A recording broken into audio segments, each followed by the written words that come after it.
안녕하세요. 데일리아드 이슈 김전입니다. 1월 9일 데일리아드 이슈 시작하겠습니다. 먼저 간밤 뉴욕 증시에서 주요 지수는 이란이 미군이 주둔하고 있는 이라크 공군 기지에 공격을 가했지만 트럼프 대통령의 연설에 양 국가 간의 갈등 고조 우려가 사그라들면서 일제히 상승하면서 마감했습니다.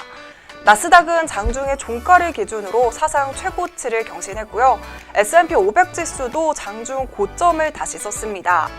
사실 어제는 전날 벌어진 이란의 이라크 미군 공군기지 공격 이후 단호하게 보복 입장을 밝혀왔던 미국이 어떻게 대응하는지에 대한 관심이 쏠리고 있었는데요. 그러나 트럼프 대통령은 이날 미군 사상자는 없으며 미국은 군사력 사용을 원하지 않는다고 말하면서 이란이 미국을 자극하지 않는 선에서 제한적인 행동을 선택했다는 발언을 덧붙였습니다. 트럼프 대통령이 이와 같은 발언을 한 이유는 아무래도 폭격으로 인한 미국인 사상자가 발생하지 않은 데다가 유가 급등을 촉발할 수 있는 원유 관련 시설 공격이 없었던 점이 이런 결정을 이끌었다는 분석입니다. 트럼프 대통령의 이러한 연설 이후에 주요 지수는 큰 폭의 상승세로 전환이 됐는데요. 다만 중동 정세에 민감하게 반응하는 서부 텍사스 원유는 5% 가까이 급락하면서 마감했습니다. 또한 미국과 이란이 추가적인 무력 충돌을 자제한 채 협상에 나설 것이라는 기대도 나왔지만요. 불안함은 여전합니다.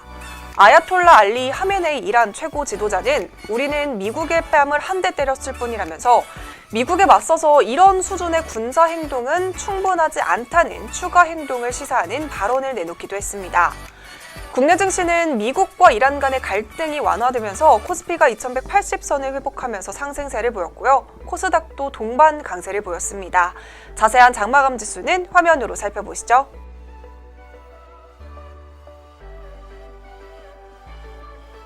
네, 그럼 오늘의 종목 살펴보겠습니다. 시티젠과 중국 페렴인데요. 과연 어떤 이슈들이 있었을까요? 네, 먼저 첫 번째 종목은 시티젠입니다. 혁신금융을 새 화두로 삼은 금융당국이 연초부터 핀테크 기업의 시험 사업 지원에 박차를 가한다는 소식을 전했습니다. 이 금융당국에 따르면 금융 테스트베드 참여 기업에 대한 지원 예산은 지난해 52억 5천만 원에서 올해 80억 원으로 증가하게 됐는데요. 지난해에는 관련법이 제정된 4월 이후 테스트베드 지원이 시작이 됐지만요. 올해는 연초부터 바로 예산을 집행할 것이라고 밝혔습니다. 금융위는 이른 시일 내로 테스트베드 등 민간 보조사업의 수행자 선정을 시작할 예정이라고 하는데요. 이후에 연간 예산 집행 계획을 세우면 혁신금융 서비스라던가 지정 대리인, 위탁 테스트에 선정된 핀테크 업체 가운데서 신청자를 대상으로 심사를 마친 후 지원에 들어갑니다. 이 밖에도 금융위는 핀테크 기업에 집중적으로 투자하는 3천억 원 규모의 핀테크 혁신 펀드를 새로 조성해서 핀테크 혁신 기업에 공급할 예정이고요. 이 창업 초기의 핀테크 스타트업 투자와 해외 진출 투자로 구분을 해서 4년간 약 1,500억 원씩 집행할 방침이라고 합니다. 이 소식에 시티젠 장중에 7%가량의 상승세를 보여주며 마감했습니다. 네, 두 번째 이슈는 중국 폐렴입니다. 중국에서 폐렴이 퍼지고 있는 가운데 국내에서도 첫 의심 환자가 발생하면서 관련주들이 강세를 보였습니다. 지난 5일 중국 후베이성 우한에서 집단 발생한 바이러스성 폐렴이 퍼졌는데요. 이 원인 불명의 폐렴은 신종 코로나 바이러스로 잠정 판명이 됐습니다. 전문가들은 병의 원인을 찾기 위해 전장 유전체 검사 분석, 핵산 검사, 바이러스 분리 등을 실시한 결과 환자 15명에서 신종 코로나 바이러스 양성 결과가 나왔습니다. 보도에 따르면 코로나 바이러스는 호흡기와 장애 질환을 일으키는 병원체로 인간 외에도 소나 고양이, 개, 낙타, 박쥐, 고슴도치 등의 포유류와 여러 종의 조류가 감염될 수 있다고 합니다. 지금까지 확인된 코로나 바이러스는 모두 6종으로서 이 가운데 4종은 비교적 흔하고 보통 감기와 비슷한 가벼운 증상만 유발합니다.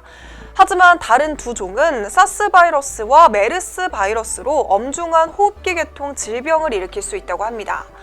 그런데 이렇게 중국에서 발생한 폐렴과 관련해서 국내에서도 관련한 증상을 보인 환자 1명이 발생했다는 소식이 있었습니다.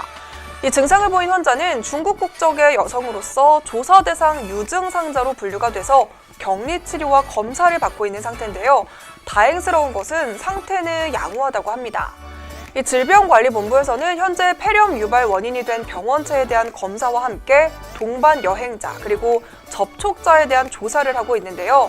우한시 방문시의 동행자는 특이 증상이 없는 것으로 나타났고요. 접촉자는 해당 보건소가 발병 여부를 모니터링할 예정이라고 합니다. 질병관리본부 측에서는 사람 간의 전파나 의료인 감염의 증거가 없다는 중국 보건당국 발표를 근거로 위기 단계를 관심으로 유지하기로 하면서도 우한시 입국자 정보를 의료기관에 제공하는 등 예방관리 대책을 더욱 강화하기로 했습니다. 이 소식에 관련주들이 동반 강세를 보였는데요. 손소독제 제조업체인 파루를 비롯해서 제일바이오, 고려제약, 진바이오텍, 이글벳 등 오늘 강세를 보여주면서 마감했습니다. 아무래도 폐렴 소식이 있는 만큼 모두 감기 조심하시고요. 수분 섭취 그리고 손 자주 씻는 거 잊지 마시길 바라면서 오늘은 시티젠과 중국 폐렴 소식으로 데일리아 이슈 마무리하겠습니다.